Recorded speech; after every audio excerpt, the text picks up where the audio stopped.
right, man. Kelis, former singer, 20 years removed from her debut album. I guess she was on a show called Unmasked, where singers sing behind the mask, and you got to guess who it is. But she opened up about how the Neptunes, Pharrell, and Chad Hugo pretty much robbed her first few albums, and she didn't notice it. So let's talk a little bit about that. We back. Goodfellas Sports TV. Make sure you hit that subscribe button, bell icon button, share the video. And yeah, you know, at the end of the day, this is around 2000, maybe 99 they made this deal.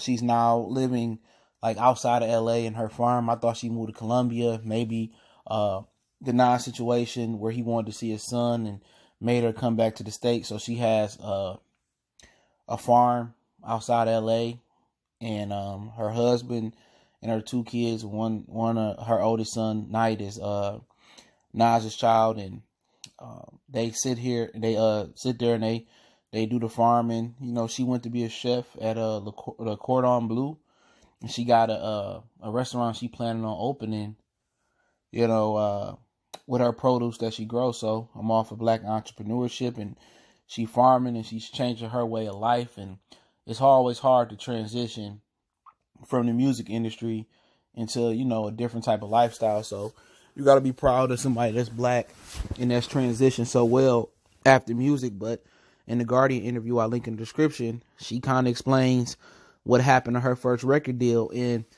at the end of the day, even being around 10 or 12 years removed from what happened to NWA, maybe around 12 or 13 years, what happened to New Edition, maybe you 5 or 6 years, what happened to TLC in the record business. Even in 2000, there should have been some type of self-awareness on record contracts. You know what I'm saying? And Ice Cube couldn't have been the only smart guy there. Don't forget, Jay-Z was another guy. The reason they were saying Jay-Z wasn't hot is because Jay-Z wanted ownership of his music. That's what happened. And Jay-Z wanted publishing. He wanted to be a co-owner of the co-owner or record label with Rockefeller, with whoever, you know, signed a deal. And they wanted to put Jay-Z in the slave deal like they did TLC and NWA and New Edition, etc. And Jay-Z was getting too much money in the streets, and him and Dame was too business savvy to let that happen. But Kelis basically said that she thought the agreement of the Neptunes and her, and I guess the record label, was 33, 33. They split it 3 ways.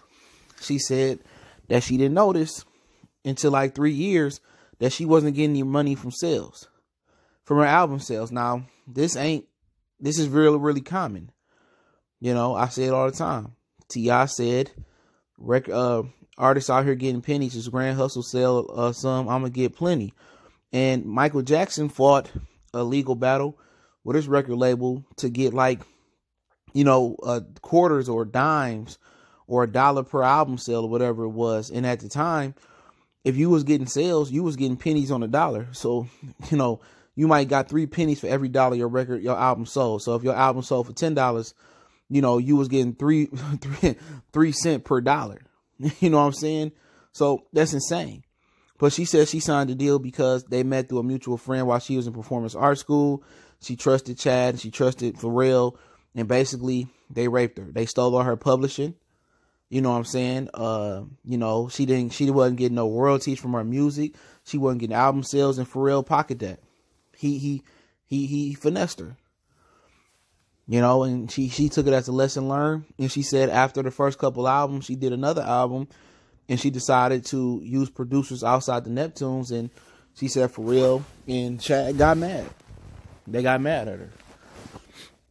And, you know, she said she's seen Pharrell since he is performing. He nodded at her, and she just nodded back at him. And, you know, basically like, yeah, you stole my publishing, and you know, basically took all my money, and I didn't get nothing from sales. She said she was getting so much money from touring at the time that she didn't pay her no attention.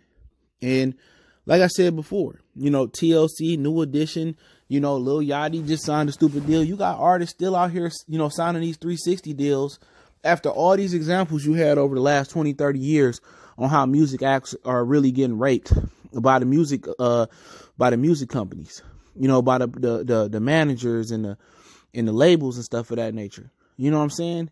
And you still got people to this day signing 360 and signing dummy deals with these record labels. Now, am I surprised that Pharrell did this? No. You know, look how Diddy, you know, handled business with the Locks. That was a huge thing in the 90s where Diddy will not let the Locks have their name back. So they got to perform under D Block, or they got to do their individual thing.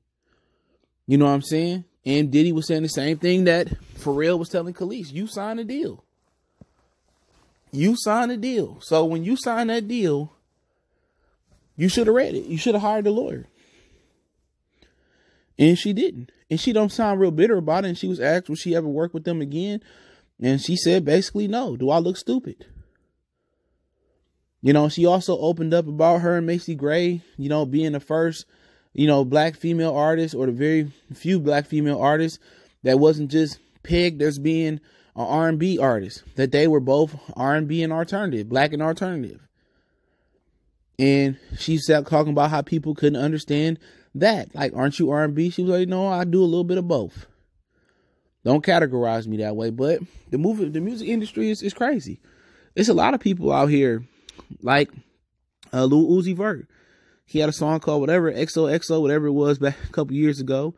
And it's streamed like 100 billion times or a billion times. And it made a lot of money. It made hundreds of millions of dollars. But he only end up getting like 50 million or 20, 30 million of the money. And it almost, you know, produced, you know, like almost like $500 million. So it's still people that's getting signed to these dummy deals. You know, and, you know, Kelis, she had, you know, some good album run. But you want all your pesos. You want all your chips. You want all your blue faces. You want all your money.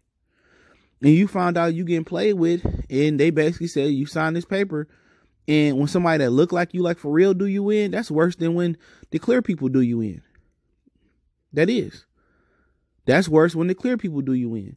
That's worse when the Indian or the Arab do you in, or the Arabic guy do you in. That's worse. When somebody look like you and they put the works on you and they finesse you. You know what I'm saying? So the music industry, a dangerous and a dirty place. You know, and I wouldn't want to make music no more either. If I bust my tail and I left millions and millions on the dollars due to being young. She said I was a teenager. I was young and dumb. But this is a story for somebody else, a lesson to be learned. When they give you that record contract and you signing. This ain't like signing no W4 or W2 forms when you get your job, whatever it's called. It ain't just signing that. You signing your life away. It's people that can't even breathe on the track. You can't even make, they putting in record contracts where you can't even make mixtapes. Ain't no giving away no free music. And it's still people, you talking about 30, 40, 50 years ago, New Edition went through this. Everybody knew about that, even without social media. Ice Cube, everybody know about that right now. TLC, everybody knew how they was out here with the hit songs and they was broke. Jay-Z, the Jay-Z story, people knew about that. What Tupac went through, you know, people knew about that. Lil Yachty story, he broke. Think about that. All these multiple stories out here and people still signing record contracts without getting a lawyer. It don't cost you that much to get a lawyer. Everybody in the trap. Everybody getting money. Everybody got the change before the record deal. Read the contract. If you really business savvy, you really a boss, you ain't gonna get done like that. But am I surprised that Pharrell did that? No.